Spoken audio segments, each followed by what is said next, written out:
السلام عليكم ورحمة الله وبركاته. حبايبي عاملين ايه؟ يا رب تكونوا بألف خير. نبدأ كلامنا ونقول صلي على الحبيب قلبك يطيب. الصلاة على الحبيب مسك وطيب. النهاردة هعمل أكلة من أكلات الزمن الجميل. يمكن أنا عملتها في أول بداياتي على القناة. كانت من أول فيديوهاتي اللي أنا عملتها. بس انا زوجي واولادي بيحبوها جدا، واي حد بيجي من اخواتي بيحبوها وبيطلبوها مني. انا الاكله دي متعلماها من حماتي رحمه الله عليها، ودايما بقول كده كل ما بعملها وبصورها. معايا هنا حله. انا بصراحه الرز بالذات بحب اعمله في حله ألمونيوم معظم الوقت يعني. معايا هنا حتة ليا. انا بقطع الليا وبسليها. واكيد حبايبنا عارفين الطريقة. بنقطع الليا وبنحط عليها زيت يكون نوع كويس، وبنسليها بالزيت وبشيلها، بحطها في علب وبشيلها في الفريزر. هنا بسيح حتة ليا محترمة عشان الأكلة دي بتبقى عايزة تاخد طعم اللحمة الضاني كده شوية. معايا هنا لحمة بقطعها قطع صغيرة، بقطعها عصافيري. قطع صغيرة عشان يا دوب تبقى بتطلع كده ايه في المعلقة يعني. نزلت هنا باللحمة بتاعتي وهفضل اشوح فيها كويس جدا لغاية ما تنزل ميتها وتتشرب ميتها خالص. نصلي على الحبيب قلبنا يطيب. الصلاة على الحبيب مسك وطيب. هنا انا نزلت برشة فلفل اسود، بس البخار كان طلع على الكاميرا وغطى الدنيا خالص. هنا انا بنزل بفلفل اسود. اللحمة بتاعتي هنا كانت بدأت يعني تشرب ميتها زي ما انتم شايفين كده. هفضل اشوح فيها. الاكلة دي مش بتحتاج بهارات، هو يا دوب ملح وفلفل اسود. لو انا بقى بحط حاجه كده زياده بتبقى افتكاسه من عندي. الاكله دي حلاوتها بالطماطم الكتير، يعني تضربي لها حبه طماطم كده محترمين. وبحط معلقتين صلصه عشان طبعا ايه، احنا دلوقتي الطماطم بتاعتنا يعني معظم الوقت آه ما بتبقاش مديه الحمر اللي هو. انا نزلت هنا بمعلقتين صلصه بشوحهم عشان طبعا كلنا عارفين عشان نطلع الايه الماده الحافظه اللي فيهم. هشوح معلقتين الصلصه كده مع اللحمه تشويحه كويسه. بصوا بقى اللحمه هنا كده كانت نزلت ميتها واتشربت واتشوحت تشويحه محترمه. انا ما حطيتش لغايه دلوقتي اي حاجه غير فلفل اسود فقط. بصوا بقى الصلصه ادت لون للحمه بتاعتي. هقلبها بقى تقليبه حلوه كده. هنا هحط المصفى عشان انا بحب اصفي الطماطم، يعني بضرب الطماطم واصفيها عشان القشره بصراحه ما بتبقاش ظريفه يعني ما بتبقاش ظريفه في الاكل. اصفي الطماطم بتاعتي كويس جدا. هي اكله دي بتتعمل في حله واحده، اكله بتتعمل في حله واحده. هديها تقليبه كده كويسه. بقى كده انا شوحت اللحمه، نزلت بمعلقتين صلصه ورشه فلفل اسود ونزلت بالطماطم. انا دايما بعمل في حدود مثلا كيلو ونص رز.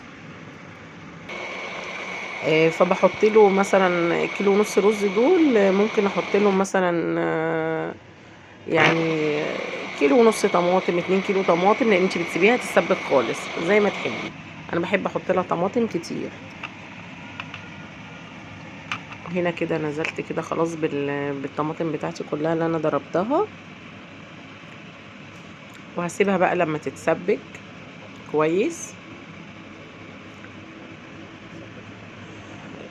صلي على الحبيب قلبك يطيب. الصلاة على الحبيب مسك وطيب. اللهم صل وسلم وبارك عليك يا حبيبي يا رسول الله. ندعي كتير من قلبنا يا جماعة. انا نزلت هنا بفصين حبهان وورقتين لوري.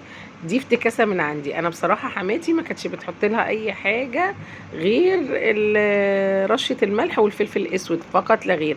انا بقى ايه بحب احط لها يعني فصين حبهان، ورقتين لوري، بحط رشة بابريكا كده ساعات مدخنة، بس ممكن احط رشة قرفة صغيرة لو حابة، لكن بصراحة هي كانت بتعملها بملح وفلفل اسود فقط لا غير. هنا بقى كده الايه الطماطم، احنا بنسيب الطماطم بتاعتنا تتسبك خالص، تتسبك تتسبك تسبكيها يعني لغاية ما تنقص، وكمان اللحمة بتاعتنا تكون ايه بدأت ان هي تدخل في السوا. نديها كده تقليبة محترمة. الطماطم بتاعتي اتسبكت، بصوا نقصت خالص واتسبكت ولونها بقى ايه تحفة جدا. اللهم صل وسلم وبارك عليك يا حبيبي يا رسول الله. يا جماعة ندعي كده من قلبنا ان ربنا يزيح الغمة اللي احنا فيها واهالينا فيها واحبابنا. عندي هنا مية مغلية، طبعا انا ما بنزلش الرز، دايما لازم تغليله المية. انا طبعا كنت غاسلة الرز بتاعي وسايباه يتصفى. بصوا زي ما انتوا شايفين كده خلاص. لما بتيجي تمرقيها بتمرقي مقدار الرز بس، مثلا بتقللي منه زي مثلا مقدار كوباية كده، يعني لو انت بتعايري. انا طبعا عشان متعودة فبصراحة بعملها بالويم كده، لكن انت لو بتعايري قللي مثلا من مقدار الرز اللي انت عاملاه في حدود كوبايه عشان تعملي حساب الصلصه. هنا بصوا الرز بتاعي بقى انا كنت ايه غسلاه، ولازم طبعا تغسلي الرز كويس جدا لغايه ما الميه بتاعته تبقى شفافه. هنا بقى خلاص عشان كانت اللحمه بتاعتي بدات تستوي، فانا كده هنزل بايه برشه الملح. افكركم تاني ان انا حطيت فلفل اسود، وحطيت كام فص حبهان وورقتين لوري. هنا هنزل بقى بالرز بتاعي. طبعا انا نزلت بالميه على الصلصه لما اتسبكت، الميه تكون مغليه، انا عشان اللحمه بتاعتك كمان ما تجرمس لازم الميه تكون مغليه. نزلت بالرز بتاعي بقى وهقلبه يا دوب ياخد غلوه، وهوطي عليه جدا، وطي بقى عليه شمعة اهو زي ما انتوا شايفين كده. انا بقلب الرز بتاعي اهو. قطعة اللحمة بوريها لكم طلعوا معاها ورقة اللوري. ورق اللوري يعني بيدي نكهة حلوة كده انا بحب احطه دايما في الاكل يعني، وبعدين هو مفيد قوي بيقولوا للصحة. هنا كده خلاص بدأ يغلي، فانا حطيت بقى الشياطة وهوطي خالص النار، وهحط بقى حلة الرز بتاعتي. هنا كان بصوا بدأ يتشرب الرز، بصوا شايفين الصلصة زي المربى.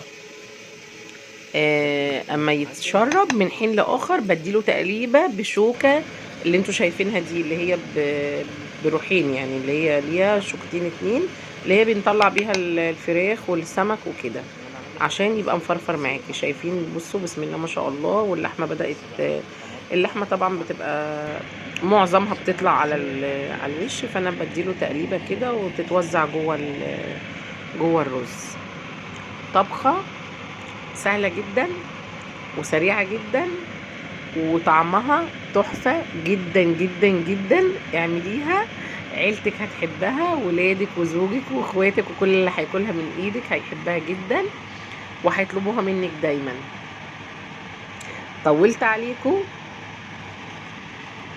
بصوا الشكل طبعا في الشتاء كمان بتبقى رهيبة، في الشتاء بتبقى رهيبة، بتطلب مني دايما في الشتاء. هنا طبعا انا كنت فرغت خلاص وكان ولادي طبعا ايه كانوا عازمين صحابهم بره في الشغل، كانوا عازمين صحابهم على الاكله دي، فطبعا هنا عبت لهم زي ما انتوا شايفين في الاطباق الفويل عشان تفضل سخنه. وهنا كان ناقصني واحد، لقيت ما عنديش الا 5، واحنا هما كانوا 6 افراد، فعملت حطيت في طبق وقفلته بالفويل. وهنا بقى طبعا حطيت ليا انا والحاج عشان نتغدى مع حبة بقى لفت محترمين. وبألف هنا على قلبنا وعلى قلبكم، ودايما عامر بينا وبيكم وبحسكم وبحس حبايبكم. أترككم في رعاية الله وحفظه، والسلام عليكم ورحمة الله وبركاته.